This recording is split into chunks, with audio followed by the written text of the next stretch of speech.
We're going to be doing this review today, but I'm going to be standing. Let me know in the comments below if you like this kind of review. Hello, and welcome to Mikey's Film Corner. I'm your host, Mikey. Five Nights at Freddy's 2. It was almost inevitable I was going to have to review this movie. That's why I'm standing. You might be thinking to yourself, where's the first review? Well, that would be on my main channel, TNT Mikey. And I don't think I went really in depth on that movie when I first reviewed it, so I'm going to try to go a little bit in depth here. If I don't, I apologize in advance. Also, if you do not like my opinion on this movie, you'll go ahead and click off right now. You could go ahead and click off because I don't want to tolerate anybody's opinion right now. Because this is my personal opinion, and the FNAF fan base is very divided. Especially with this movie, because the critics do not like this movie, and audiences adore it. I'm on the middle side of it. I am the middle field of it. And it's such a strange movie, so let's just dive right into it. For anybody who doesn't know Five Nights at Freddy's, and if you haven't, you've been living under a rock, Five Nights at Freddy's revolves around 4 animatronics. Freddy, Chica, Bonnie, and Foxy.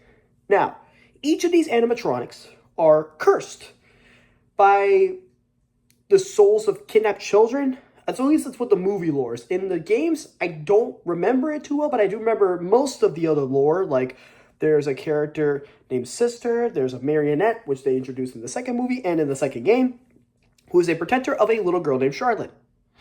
In the game, the marionette is a protector of Charlotte. She wants to protect Charlotte from the bads out there. The bads, I mean the bad people. In the movie, it doesn't feel like protection. It feels more so like, we're going to take your soul. And, yeah, if you don't remember the first movie was about a guy named Mike. He was a security guard who sadly lost his brother due to a kidnapping. William Afton kidnapped his brother. And I guess the lost souls of the children were in his dreams, in his nightmares. And those children became the animatronics of Freddy, Bonnie, Chica, and Foxy. Now, for this movie, with the marionette being in the play here, Foxy isn't really introduced in this one. In fact, it's kind of more like a malfunctioned Foxy. And if you know the second game, then you also know there's a balloon boy. And they would go, hello, hello, hello. Something like that. I don't know. I can't really do voices well. But there would also be like a little giggle. Now, Balloon Boy was at the end of the first movie. If you remember the mid-credit, Balloon Boy was introduced. That was great. And honestly, that's kind of where the good starts to fall apart. There are some good things, like the creativity. The direction is a slight improvement from the first movie, where it already had decent direction for the most part. And this might just be me. This might be me speaking from the heart. Was the dialogue always cheesy? Because I rewatched the first one before seeing the second one, right? Was it always cheesy? Or was it always this weird? I mean, it's not bad, but something feels a little off about the dialogue. Especially with the second movie, there's some very weird lines. For example, Charlotte is screaming for help, and the parents are just like, nah. They do not care. Like, get out of my way, kid. Take your 6'7" elsewhere. You know what I mean? Pushing 30, I'm literally saying 6'7". It's crazy. Yeah, look, I'm just gonna say it. Those parents should have kept an eye on poor old Charlotte. She was just there to have a good time at a birthday party she didn't want to go to, and then she got taken by the animatronics and William Afton. Now, they also show off the lore, like, in the second game. I don't remember the second game too well. I just remember, the first two games revolved around the animatronics. The toy ones in the second one, the regular ones in the first one, and the regular ones aren't really there in the second game. I don't know. It's been a long time. My memory's a little foggy. But from what I remember, there was also a mask you put on, and it would blend in with the animatronics. The movie kind of rushed it through it a little bit, and I think that's a big problem. We'll get into the problems in a second because there's a lot. But with some of the good, the direction's a little bit better. They were definitely more creative. The set designs were a lot better. I think the cinematography was a huge step up from the first movie, so they definitely had a lot more to work with. And the animatronics, the toy one specifically, look really cool, and the voice acting from MatPat didn't even know he was Toy Bonnie until the end of the movie, so good job. Good job. Even Toy Freddy did a good job, so I'm going to give him a thumbs up as well. But while I mention some good, I'm going to mention some bad. Because there's a decent amount. Let's start with Toy Chica. Whoever thought Megan Fox was a great idea for Toy Chica needs to go recheck themselves. Go look in the mirror and ask yourself, why did I get the chick who played a bad April O'Neil in Teenage Mutant Ninja Turtles? The same chick who showed off her bare butt in some apple bottom jeans at Transformers.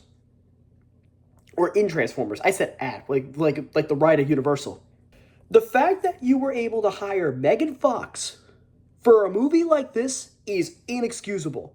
With the major fall-off she's had since she married MGK and since that crappy Teenage Mutant Ninja Turtles movie, who thought it was a good idea to bring her back and do something stupid like this? Whose idea was it? That is the dumbest decision I've ever seen. You could have just got the voice actress for Chica from the second game, but no, we need to get Megan Fox. We got to appeal to the teenage boys on this one. What are we doing? I don't think anybody cared for Megan Fox in 2025. Not a single human being cared, and she ruined it. Like, her lines with Abby are some of the worst lines of dialogue I've ever heard her speak since she spoke to CGI turtles. It is inexcusable how bad it is. It is terrible. Huge Razzie contender for the supporting actress category. Great job, Megan Fox. You're really ruining your career. But that's not even the crazy part. The writing is somehow strangely worse. And I get that they're supposed to be cheesy and they're kind of phoning it in, but I really think they're phoning it in this time around.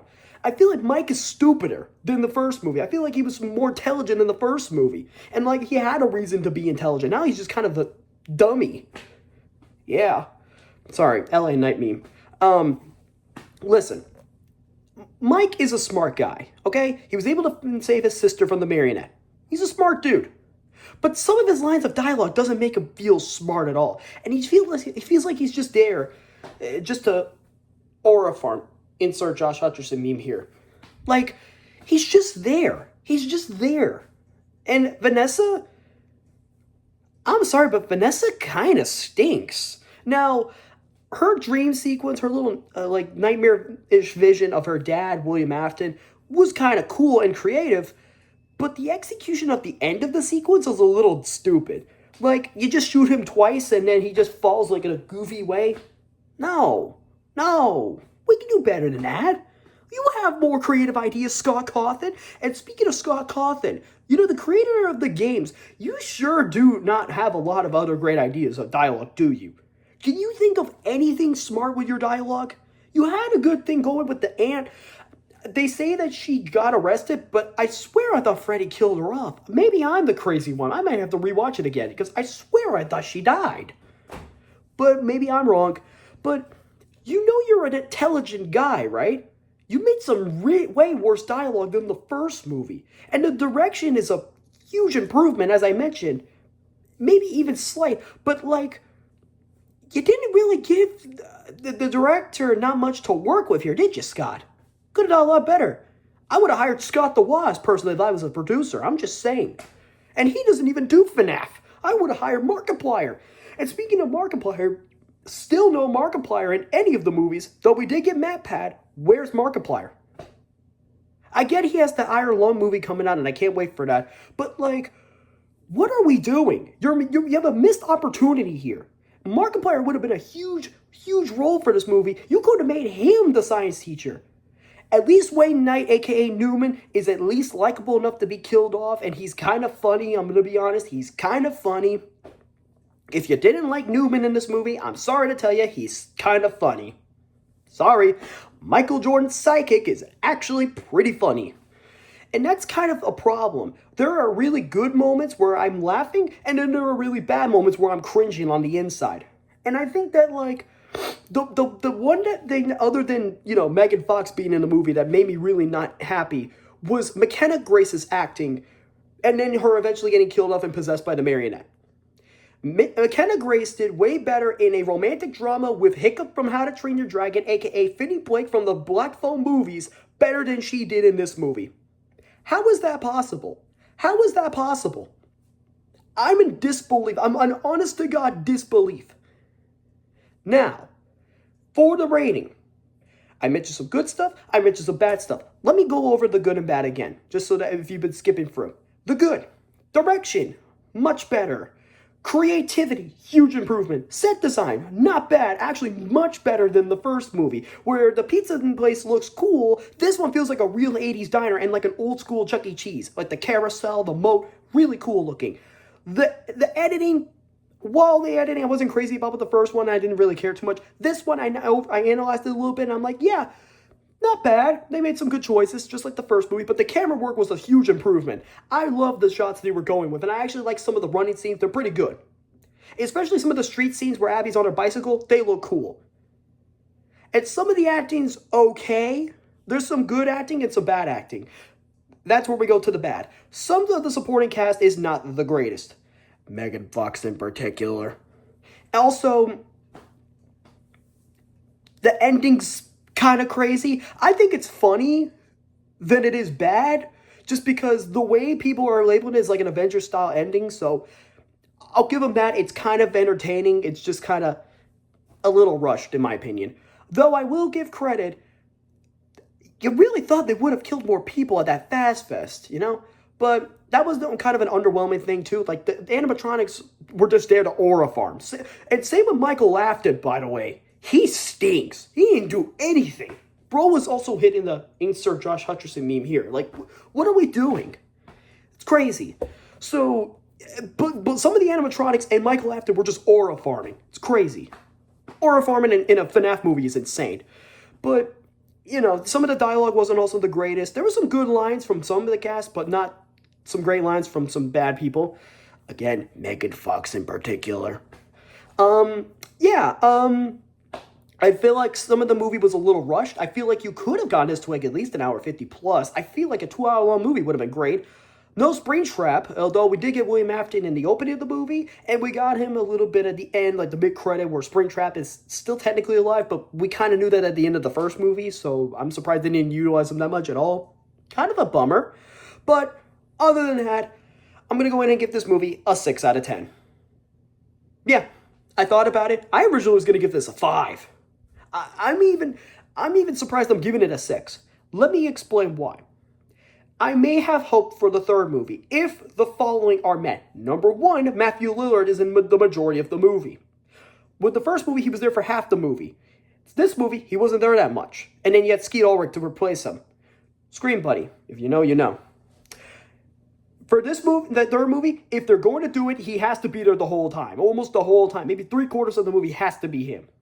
I do not care. I do not care if the animatronics are there. I need him specifically there. If Springtrap's not there, I'm not watching it. Number 2, Josh Hutcherson needs a better script. Some of the lines of dialogue he was given wasn't the greatest. He needs a better script. And number 3, get rid of Megan Fox at all costs. She does not need to be in these movies. She is terrible. Awful. God awful. The technical department did a huge, better improvement with the animatronics. The toy ones look cool. Matt Pat being there was awesome. Where's Markiplier? I'm done with this review. If you guys enjoyed the video, make sure to smash the like button and smash that subscribe button. And I will see you guys in the next video. Deuces.